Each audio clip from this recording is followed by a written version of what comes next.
Good afternoon. My name is Carlton Cartwright. I'm the Executive Director for Veterans Memorial and Multicultural Histories Incorporated.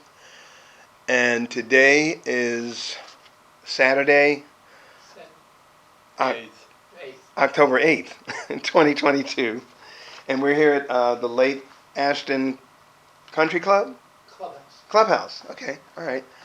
And sir, what is your name? Robert B. Franklin Jr., Oh, commonly known as Tip. okay, Tip. All right. And where do you live? We live here at Lake Ashton. Okay. All right. How long have you been here? 15 months. Great. What branch of the service were you in? I was Army. And what were you doing prior to going into the service? I was still in college.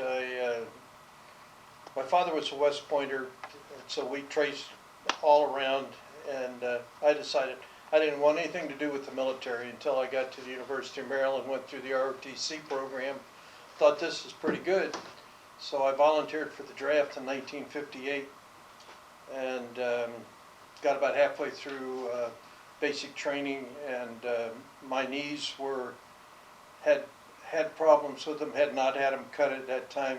Short form is I got out on the erroneous enlistment on the part of the government, went back to college, got into the ROTC program, had my knees cut, and graduated with a DMG and was commissioned in February of '64. Okay. And where did you do basic training? Basic was at Knox. Almost all my assignments were at Knox. I did basic, I did the career course, I did the basic officer course, I did instruction, I had my battalion command there, I had my brigade command there, and I was an instructor in the armor school. How long was all that training? The basic was in those days 8 weeks. I did about 4.5 before I was released. The armor officer basic course was 12 weeks. The career course was 6 months, and then the other assignments were command assignments. Okay. Why did you choose the Army, by the way? I wanted to fly, and I firmly believe to fly is heavenly, but to hover is divine, so I wanted to fly helicopters. Oh, really? But I joined just because I liked the Army, and with my father being a career officer, he pinned my bars on me one week, and I marched in his retirement parade the next week. Oh, okay. Well, congratulations on you being there for that. So, what was your job in the service? I was an armor officer, Okay. and my first assignment was as a recon platoon leader in Korea. Then I came back, went to flight school. At that time, there was no aviation branch. Each of the branches owned a part of aviation. Armor owned all the cavalry, and I had been very fortunate to be designated as a 1204, which is a cavalry officer as opposed to 1203 armor officer. And so I went back to Vietnam, joined the 1st of the 9th, which was the reconnaissance squadron for the 1st Air Cav, served a tour there, and then did an inter-theater transfer to Germany, was part of the 350th Aviation Company, part of the 18th Aviation Battalion, which was the Corps Aviation Battalion for 5th Corps. So we flew all through the southern part of Germany. I came back from there, went to the career course. Following the career course, I was kept on as an instructor, formed an air cavalry branch in the weapons department of the armor school, was there for 14 months, and went back to a second tour in Nam, where I commanded the D Troop of the 1st of the 10th Cavalry, right back at Ankei. Okay. Came back from there, went through graduate school, then to the Pentagon for 34 months. I was in the WMIX Division, Worldwide Military Command and Control Division, and then I was pulled up to be one of the, quote, 7 dwarves in the Chief of Staff's office. We were essentially we were designated as ADAS, Assistant Director of the Army Staff.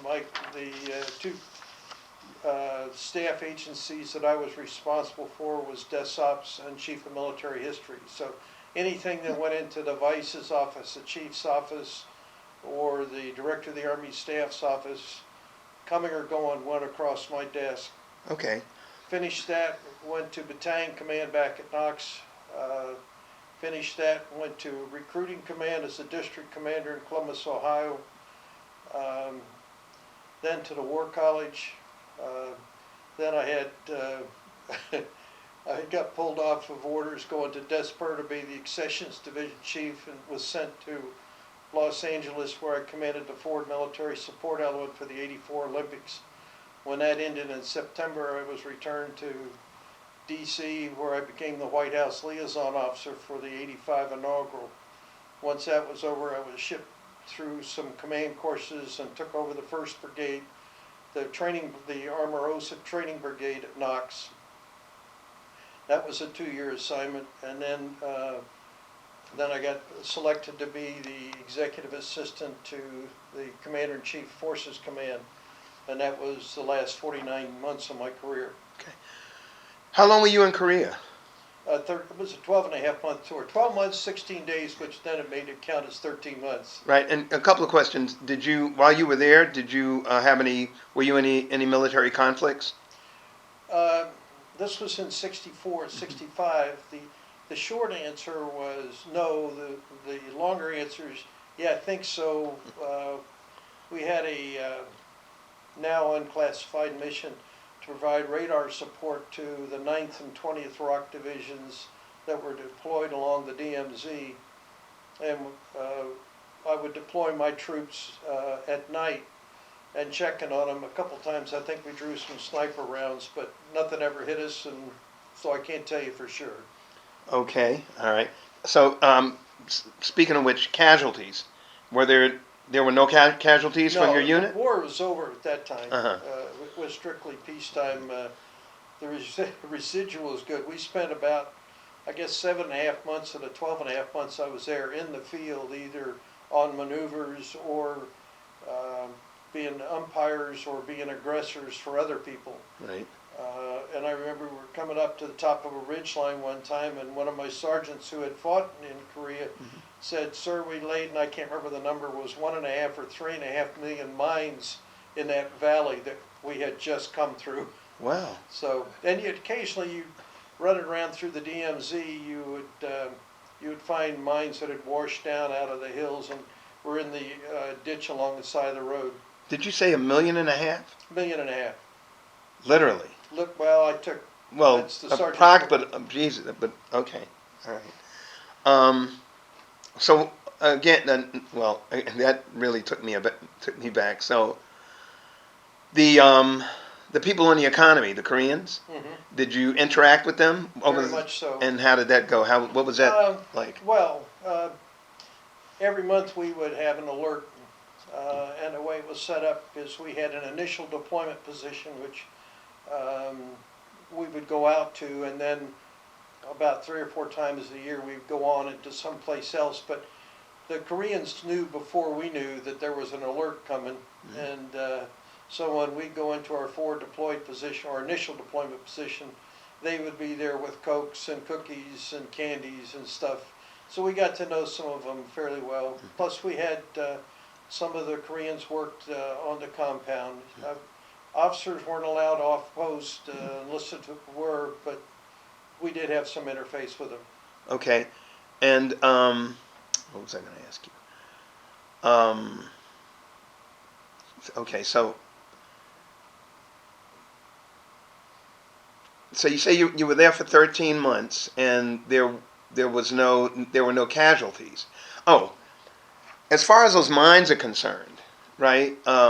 Was there ever any cleanup? Was there ever no partnership between the United States? I have no idea. Okay. And the other thing is, were you in North? Where exactly were you in Korea? North or South? South. Oh, okay. All right. Okay. So, did you go on R&R out of the country while you were there? No vacation whatsoever. Nope. What was the next duty base? Pardon me? Your next duty base after Korea? You mentioned. I came back, went to flight school. Oh, that's when you went to flight school. Right. Where was that? First 16 weeks was at Fort Walters, Texas, and the last 16 weeks at Fort Rucker. Okay. And where was basic training again? For me, the basic training Was was it at Knox. okay? I was an armor officer, and I was an In armor Kentucky, ranger. right? Or Tennessee? Correct. Which one? I'm sorry. Was it Kentucky or Tennessee? Kentucky. Gotcha. All right. And okay, so flight school. You said that was 16 weeks long, and 32 weeks. 32 16 weeks. and 16. Gotcha. And was that the aircraft that you said you desired? Was it a helicopter? Yes. Okay. All I right. did And not design one, but yeah, we flew. what did that entail? What was that The training like? first 110 hours was at Fort Walters, and they taught you to fly an aircraft. There were two aircraft out there. There was what we referred to as the Mattel Messerschmitt, which was a TH-55, and I flew the OH-23, which is dependent. And all I did was teach you how to fly a helicopter, all emergency procedures, and basic navigation. Then when you go to Fort Rucker for the last 16 weeks, you get instrument training, gunnery training, formation flying, and that's all done in a Huey, the UH-1. Were there any, over the 32-week period, were there any casualties in your unit? No. Anybody get hurt? No, we had a couple guys playing intramural football that got put back, but no, Okay. nothing official. So where was your first duty station after all that training? Then I went directly to Vietnam. And how long was that tour? That was a full year. Where were you in Vietnam? In An Khê at the golf course. I was with the 1st and 9th, which was the Air Cav Squadron. Right. I was Charlie Troop. I had about 2 weeks in the lift section and about 2 weeks in the guns before I transitioned over to Scout. The Scout bird we flew at that time was the OH-13S model. I did that for about 6.5, 7 months, and then I was selected to be the squadron's SIP, which is a standardization instructor pilot. It's an instructor's instructor pilot. Okay. So then I trained all of the scouts that came into the squadron, all three of the air troops. Okay. And probably the reason I survived the tour. I'm curious, after you finished flight school, were you elevated in rank at that No. moment? No, at that time, aviation rating was just an addition to your primary MOS. So what rank were you through school and I into your next finished- duty base? I was promoted to captain midway through my tour in Vietnam. Oh, okay. In those days, I think it's still that way, the aviation units, because of the equipment and the numbers of people, your troop commanders, instead of being, which is equal to a company or a battery, was a major instead of being a captain. Okay.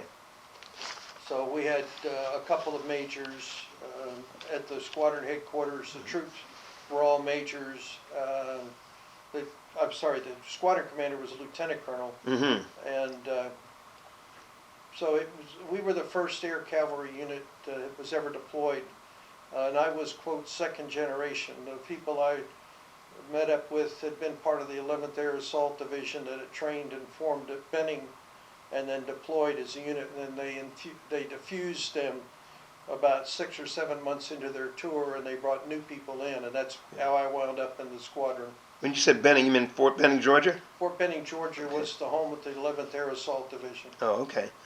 All right. Did you deploy at all during that time? No. Or you were strictly instructor? No.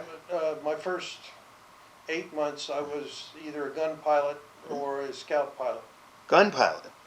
Yes, Oh, for a couple of weeks, and then, tactics evolved over the years that we were there. But essentially, you had three configurations of troops. You had a white team, which was 2 scout birds that would go out into the AO, the area of operation, and sniff and peek and see if we could find some. If you had a pink team, that was a scout and a gunship, okay. and the gunship would fly cover for the scout. With the scout bird, if you got over 100 feet, you got nosebleed. And then they had red teams, which were 2 guns. What do you mean you would get nosebleed over 100 feet? We never flew over 100 feet. I got you. Okay. All right. All right. Any casualties during that tour? I got hit in the elbow by my door gunner. I got my Purple Heart from my door gunner. My very first day in combat, I was firing the M16 weapon system on the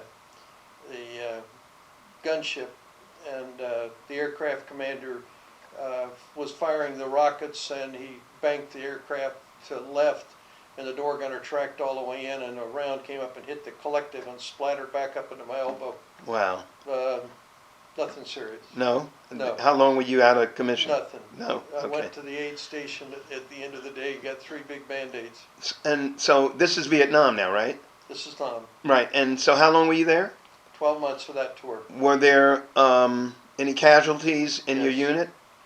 Um, our core strength was... How long was your unit? How large was your unit? Excuse me. It was a headquarters troop, 3 air cavalry troops with 27 aircraft each, and a ground troop which was equipped with jeeps with either a 50 caliber or 106 recoilless rifle. Of the pilots, if I remember correctly, we had 129 pilot slots. We had 18 killed and 43 wounded during the year I was there. Sorry. In the Delta troop, the ground troop from Rumblings have it, so this is strictly Rumblings. Nobody finished the tour without a Purple Heart. Really? Sorry for you. We were out there to find, we would get something started. It was just like a little kid with a big brother. We'd start the fight and then call for big brother. Okay, so can you sum up what that tour was like for the 12-month period?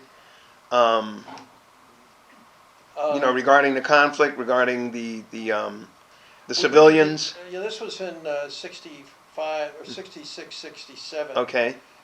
And the anti-war sentiment really hadn't picked up, and more of that about it in my second tour.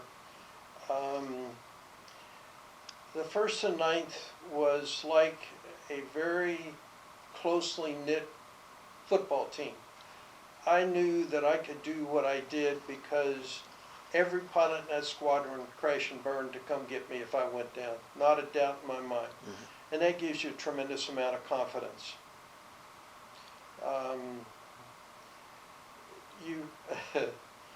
You found them by getting them to shoot at you. I kind of fibbed when I said we never went over 100 feet. If we were going to check out a new valley, for example, we would go up about midway through the valley and cross over perpendicular to the length of the valley at about 1,000 feet. And just to get an idea of what the place looked like. And then we'd go to the upwind end of it so that we had a little bit more speed, and we would come back at about 1,000 feet and 75 knots. If we didn't draw any fire, we dropped down about 100 feet and maybe 5 miles an hour. And we never got under about 700 feet. By that time, knew he just couldn't stand it. He'd open up on us, and the thought you'd have, you fired at me, I got you now. Once you had done that and not drawn any fire, then you would go low level and you would check for footpaths and footsteps and puddles and anything you could find that looked like Charlie was around. Okay. All right. So, where was your anything besides what you've already mentioned that was outstanding about that tour that you recollect? Just the camaraderie and the professionalism. Some of the best, quote, aviators I've ever flown with were in that unit because they had picked the best of the best to form the 11th Air Assault. And since you mentioned the camaraderie, I was just curious, more than curious. As you lost, or as casualties were made, so to speak, created, how did you deal with the loss, you and your peers? You kind of accepted it as that was part of the price of doing business, and that sounds very cold. Mm-hmm. Obviously, you felt badly about it. You kind of do an out-of-body experience. You accepted it. It happens.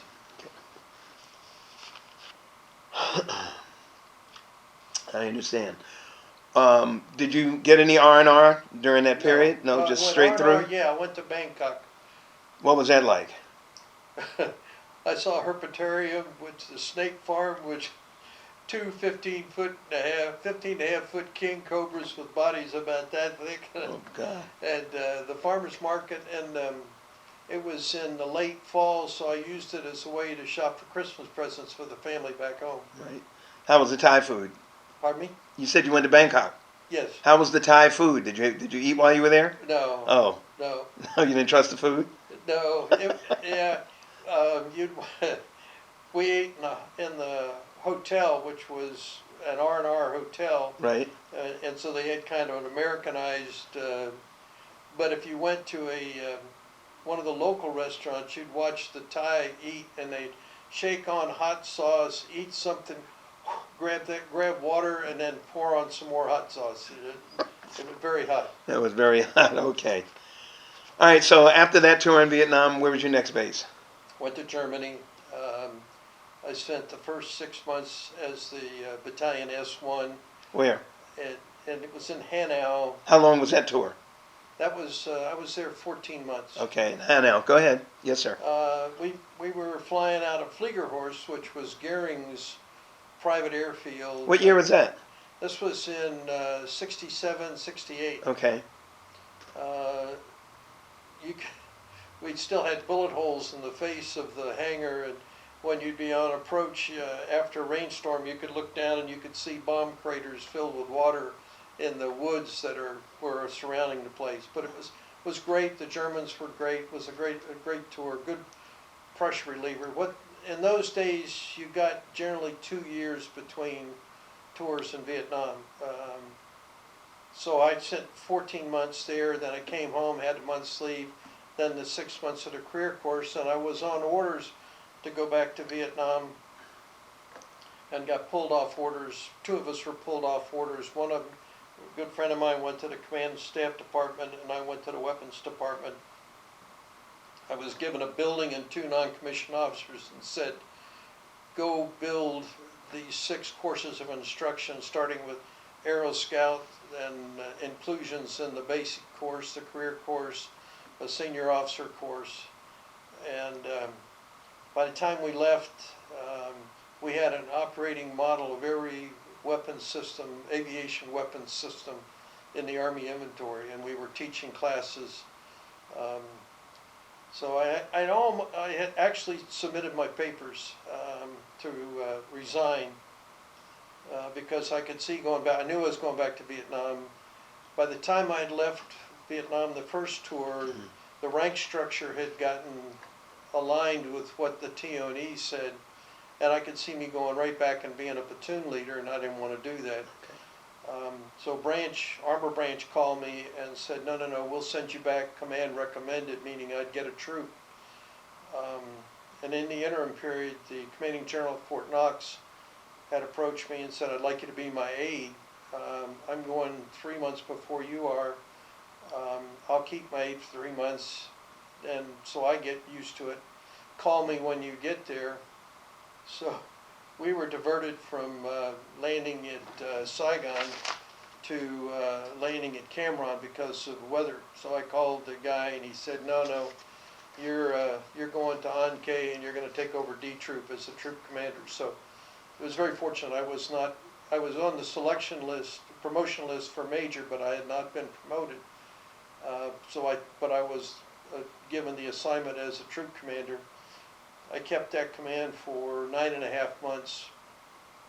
They usually rotated at 6, but for a lot of reasons, they kept me there, and then I went up to be the S3 of the squadron. What is an S3? The operations officer. Okay. And so That was for the last 2 months. Okay. While you were stationed in Europe, at that time, did you get to travel around the rest of the continent? Yeah, we went to England and to France, and I got a 2-nighter in Belgium. We took some aircraft up to a rebuild facility, but that was about the size of it. Okay. But traveled through Germany a little bit. Uh-huh. By the way, while you were in the service, did you ever have a difficult time at any time staying in touch with your family back home? No. No? Okay, good. And, all right, so where was your next duty station after Germany? Germany, came back to Fort Knox, the instructor, the career course instructor, and then I went back to Vietnam. From Vietnam, I came back, went to the grad school at Ohio State. What was the tour like the second time in Vietnam? Second time was, we were in the drawdown phase. Okay. The first tour, if you drew a round out of a village, you'd flatten the village. Second tour, you had to identify the window from the hooch of which the bullet was fired. A lot of times, the emphasis was don't get anybody hurt.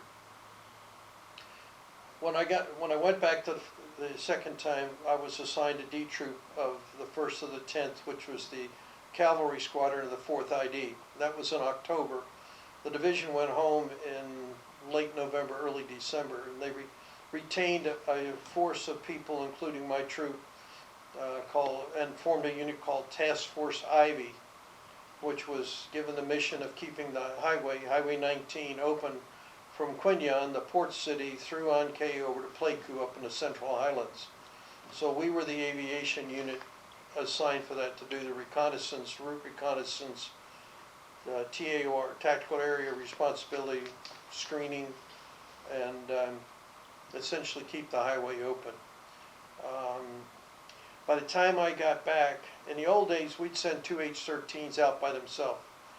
By the time I got back, they would send 2 scalpers, 2 Cobras, and a command and control ship out. Well, you're not going to sneak up on anybody that way, but you didn't get anybody hurt. So I had the troop for 9.5 months. We fought a number of occasions.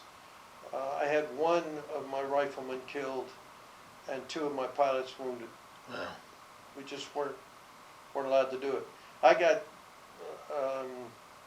shot up, not shot down, more than anybody else. On one day, I was doing my old thing of being down in the bushes, and a guy stood up underneath us and put 14 holes in the cockpit of an OH-58. Fortunately, he went across our feet, underneath our armored seats, and then across behind us.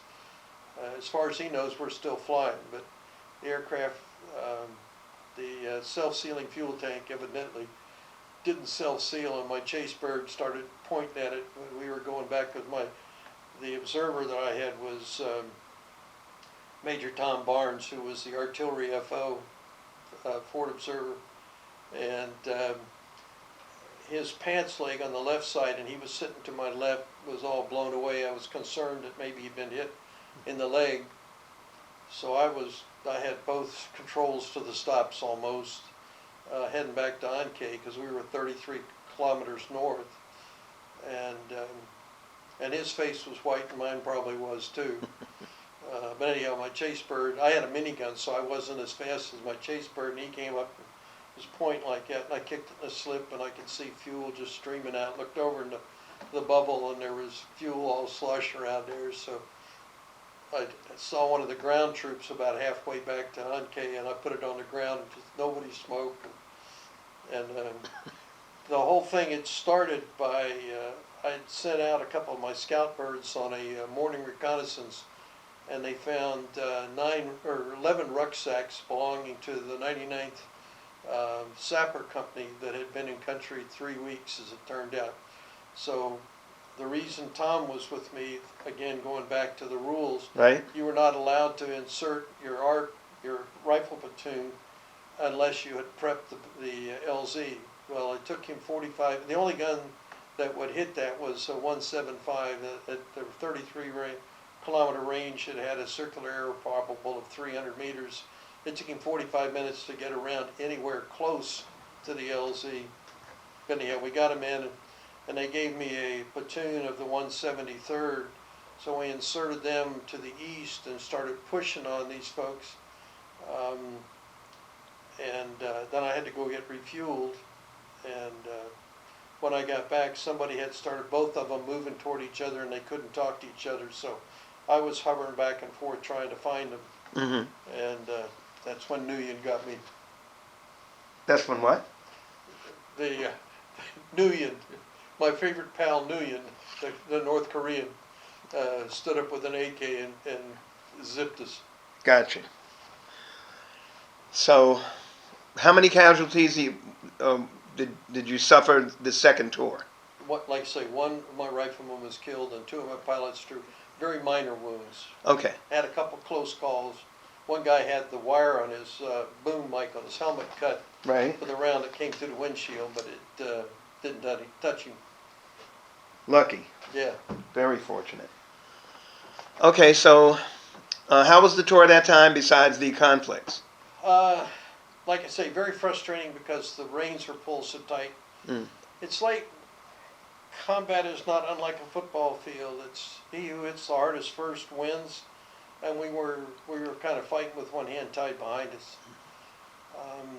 It was a sign of the time. When I flew back out of Cameron en route to Seattle, Tacoma, and we were about halfway across the Pacific, and they came on the PA system and said, "We strongly encourage you to change into civilian clothes before you continue your travels, Really? so you aren't hassled in the airport." Mm-hmm. I left Vietnam on a Friday, and I was on campus on Monday at grad school. There were a number of us that were military, some active, some had completed their tours, and normally officers and enlisted are friendly to each other, but but by the second week we were all in kind of the same. We were in business school for the MBA program. We all combined. We go to the student union, study together, and everything else. Again, this is kind of an extension of the camaraderie we found. I need to link back when I was thinking about getting out. When I was dealing with military marketers. There was about 7 or 8 of them. One Air Force guy, one Marine, the rest were Navy and Army. With the exception of one guy who will remain unnameless. Every one of them said, "I love my job. I make more money than I could ever make on being an officer. But if you like the kind of people you deal with, don't get out, because they aren't out here." And I found that to be true. Okay. Where was your next tour? Grad school, went to the Pentagon, like I say, 34 months doing policy work on the WMIX division, and then was pulled up to be one of the 7 dwarves. Okay. So I was Manchewed. Senator Manchew, way back when, didn't want a replication of the German staff, so he passed a law that said you cannot serve more than 4 years on any of the headquarters staffs without a specific act of Congress. So on the 48th, the last day of my 48th year, I left the Pentagon. Last day of your 48th year? Sorry, 4th year, excuse me, 48th Okay. month. Okay. I'm old, but not too ancient. Not a problem. Not a problem. By the way, just to go back for a minute, that second tour of Vietnam, did you get to visit any other parts of Asia? No, I went to Hawaii on R&R to meet my wife. How was that? It was good. Okay. Not too short. Big island? Which island? Just Oahu. Okay. All right. And how long were you there? 6 days, I think. You met your wife there, or you got married, or? No, we were already married. Okay. All right. So it was just vacation. Yeah. Very nice. Okay. What was your next tour? Out of the Pentagon, I went to Fort Knox, and I was the brigade. While you were at the Pentagon, did you deploy anywhere? No, Okay. no. Go ahead. Thank you. Strictly staff work. Mhm. I went on a couple of staff tours, but no, nothing. I went to Fort Knox. I was the Brigade 3 for 2 months, I think, before I took over my battalion. And then I had the battalion for 16 months. And I'll raise a very sore subject. When I became an aviator, Armor owned cavalry, transportation owned all the lift battalions, field artillery owned all of the aerial rocket artillery, intelligence owned all the command. And then they came out, and so when I got to Knox, my battalion commander was, God love him, he was a Mustang from Korea. He'd gotten a battlefield commission. Great soldier. But he looked at me and said, take your wings off your hat. I don't want to see you wearing sunglasses. This is an armor post. There was great friction between what we referred to as the tread heads and us, who they referred to as the rotor heads, for budget dollars. So when I was in the Pentagon and I found out I was on the command list, I called my assignment officer and said, and I knew him he was a career course friend of mine, where am I going? And his statement to me, he said, well, you're an aviator, I'm not going to waste a ground command on you. And so I got a TRADOC battalion, which in those days was not as good as a FORSCOM or a deployed battalion. Then eventually aviation was split off and armor didn't have to worry about it anymore. So I finished my battalion command, where I owned all the student officers and the staff and faculty in the headquarters command at Fort Knox. From there I went to recruiting command in Columbus. I was there for 2 years. I really enjoyed it. I enjoyed selling the Army. I enjoyed wearing my suit of lights, speaking to people. I had 41 counties in Ohio and 4 in West Virginia, and I was headquartered out of Columbus. From there, I went to the War College in Carlisle. In what state? That's in Pennsylvania. Okay. I was General Thurman was a one-star general when I knew him in the Pentagon. He was the DPA&E, the Director of Programs Analysis and Evaluation. He's the one, he had been subsequently promoted to 3 stars, and he called me one day when I was in battalion command and said, you're coming to USAREC, U.S. Army Recruiting Command. Sir, I haven't finished my command tour. That didn't make any difference, you're coming now. So that's how I got to recruiting command. When I was at Carlisle, getting toward the end of where am I going to go, I was talking with my assignment officer, and he said, call me Friday and I'll tell you where you're going. And you could tell he didn't know whether to put me in an aviation assignment or he didn't know what to do. Right. Because by that time I'd not had a standard armor officer career pattern. Okay. So I called him on Friday and he said, I am no longer your assignment officer. General Thurman is your assignment officer, because now he was the director or the deputy chief of staff for personnel at headquarters department of the Army. He said, you're going to stay at Carlisle Barracks, and then next summer, the summer of '84, you will go to Desper, deputy chief of staff personnel, and you'll run the accessions division, which managed recruiting command. Right. So yes, so I became part of the contingency and mobilization division out of headquarters. We were a field operating activity of DESOPS, Deputy Chief of Staff Operations Plans, and our job was to go to the various deployed commands and advise them about contingency operations and mobilization. So I got to Germany and I got to a couple other places. So I'm sitting fat, dumb, and happy doing this, and I was in a staff briefing, and the post chief of staff came in and tapped me on the shoulder and said, General Thurman just called and said you're going to Los Angeles and run the Olympics. I said, sir, and he repeated, and I said I better call my assignment officer, and he said please, and so I did, and I called him, and he said the same thing. General Thurman said you are in blip. So as of the 1st of January of '84, I was assigned to DESOPS again under the Director of Mobilization and Contingency Operations, and I went to Los Angeles. There was a core of 5 people there, and so through January and most of February, I'd spend a week in Los Angeles and a week back in Carlisle or down in Washington.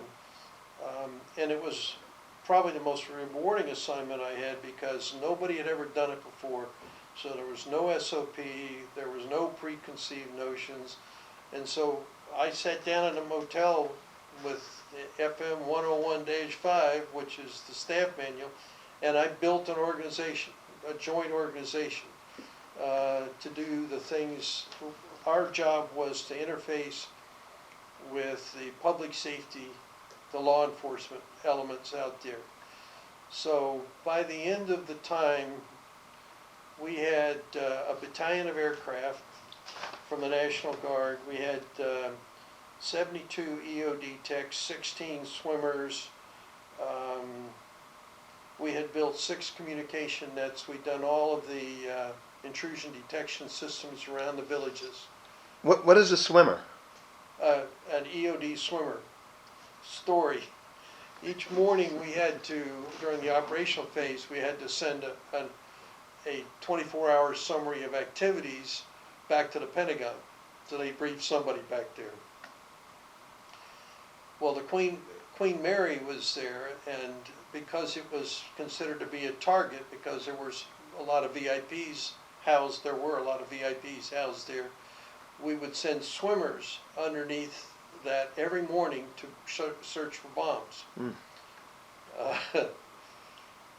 Queen Frederica and her escort showed up one day in her boat.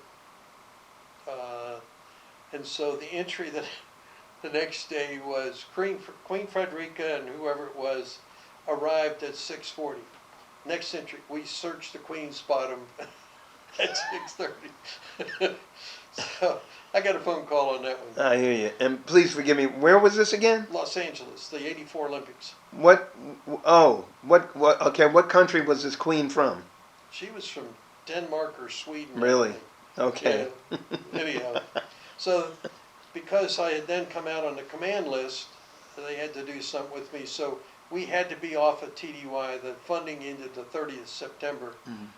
So they brought me back to Washington, and I became the White House liaison officer for the '84 inaugural, or '85 inaugural. And in that capacity, I worked with the folks in the White House, and we had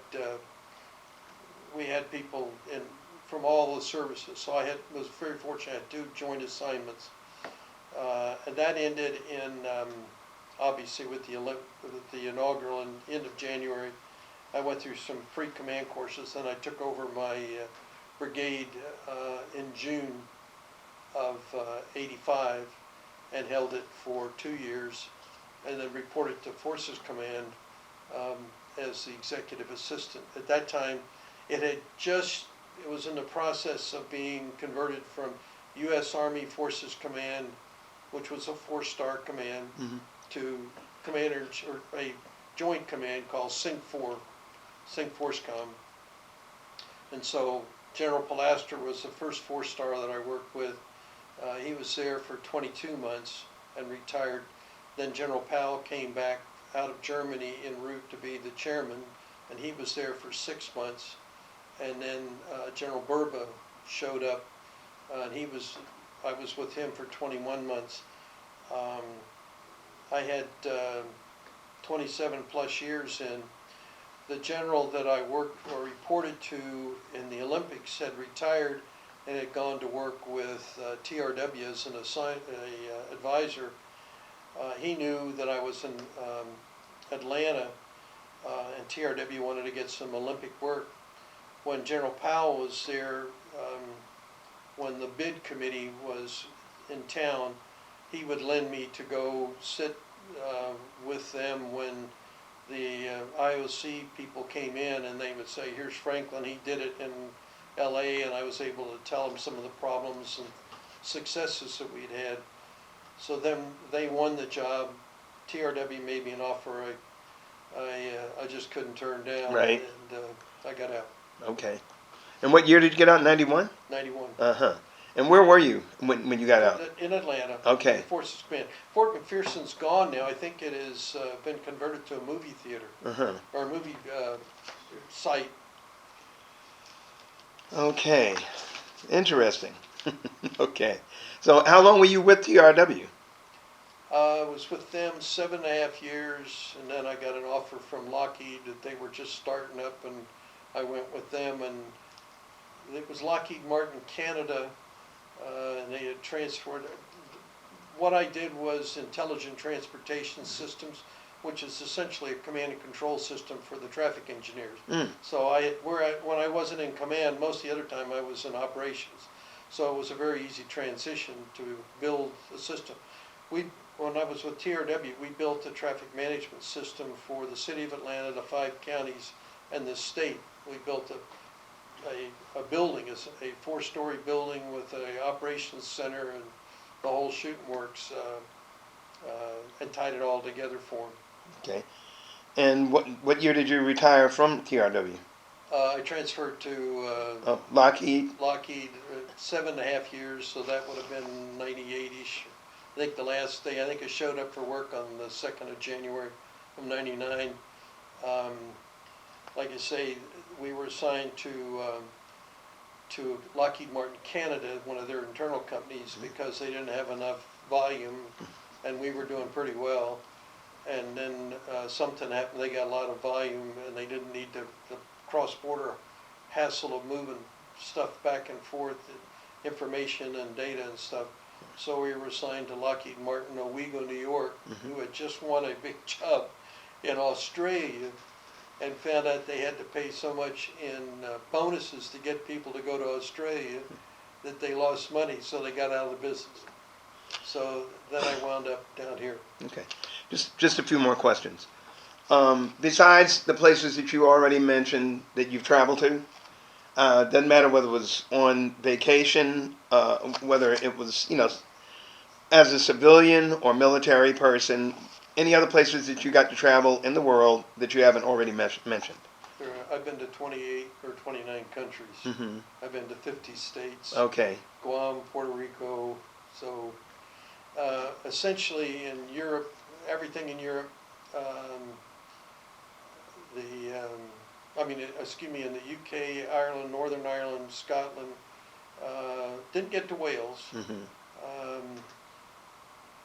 Sweden, Norway, Denmark, France, Germany, Italy, Portugal. Nothing in Africa. Mm-hmm. Don't have the need to go. In Central America, Panama, Costa Rica, Guatemala, and then Argentina, Brazil, Chile, Canada, in the Far East, Thailand, Japan, Korea, Taipei. I got to Taiwan, yeah. So Didn't get to Australia. did get to Australia. You did? And New Zealand. And New Zealand. Okay. Yeah. All right. And Okay. in the Caribbean, yes. It sounded like you used your GI Bill while you were in the service. I did not. You Never didn't. used it, no. But you got a master's degree? They sent me back. It was kind of the reward for aviators surviving a second tour. They send you back to grad school. Right. So you didn't pay for that, did you? No, I did not. Right. It Okay. was fully funded. Right. Okay. Gotcha. And did you use your GI Bill for anything else? No. No. Okay. Okay. Just need to ask you. Have you maintained any of your close friendships from the military? Yeah, I'm still active. We have a very active community here called Lake Asian Veterans Association with Cal Posner and stuff. I was very active with the D Troop. As much as I could be, I'd go to their reunions and stuff. And I've kept in touch with a couple of the guys from other units. Okay. And I missed it, but anyway, just please remind us, what rank were you when you finally separated? Colonel. Full bird colonel. Yeah. Yep. Again, a couple things. I thought I might make general officer. I started late. Mm-hmm. I had General Starr came to talk to the Armor Association at Fort Knox, and he said in his remarks they were grousing about the fact that TRADOC commanders didn't get a fair break, and he said there's one guy that had a TRADOC battalion that got a brigade. That was me. Mm-hmm. I got caught in the thing about when I was going to get my battalion. Well, I'm not going to waste a ground battalion on you because you're an aviator. Would I have done it differently? Would I have not gone to flight school? I don't think so. But I got an early promotion. I was double below the zone to lieutenant colonel. I was below to colonel. I made the war college. I had all the tickets. But when I got to look at the alpha roster, which is all of the general officers, I was older than all of the one stars, a couple months in some cases, Mm-hmm. and about 80% of the two stars. General Secretary of the Army came to talk to us at Washington one time, and he said age in and of itself is a factor in success in the Army. Besides, I'm short and don't have hair. Okay. All right. Um, okay. How did your service and experiences affect your life? Added discipline, confidence. Right after I got out of college, before I went on active duty, I did a temporary stint with the Fisher Body Craftsman's Guild. I spoke to 64,000 kids in 13 weeks, Wow. high school and junior high school assembly programs. That helped me a lot because then when I became an instructor at the War College, at the Armor School, it was very easy to do that.